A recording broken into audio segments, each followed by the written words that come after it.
વડોદરા જિલ્લાના કાયાવરણ ગામના થરવા ફળિયામાં આવેલા ઇલેક્ટ્રિક ટ્રાન્સફોર્મરમાં અચાનક આગ લાગતા વિસ્તારમાં થોડીવાર માટે અફરાતફરી મચી હતી। ઘટનાની જાણ થતાં જ કરજણ ફાયર બ્રિગેડની ટીમ તાત્કાલિક ઘટના સ્થળે પહોંચી હતી।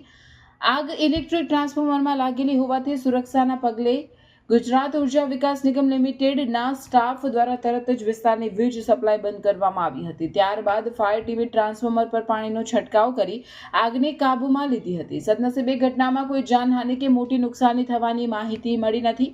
આગ લાગવાનું ચોક્કસ કારણ જાણવા માટે સંબંધિત વિભાગ દ્વારા વધુ તપાસ હાથ ધરવામાં આવી રહી છે। સ્થાનિકોમાં થોડીવાર માટે ભયનો માહોલ સર્જાયો હતો। દર્શક મિત્રો, આવા જ લેટેસ્ટ અપડેટ અને સમાચાર જોવા માટે જોડાયેલા રહો ફેસબુક, ઇન્સ્ટાગ્રામ, યુટ્યુબ ચેનલ સાથે વિશ્વ ભારત ન્યૂઝ।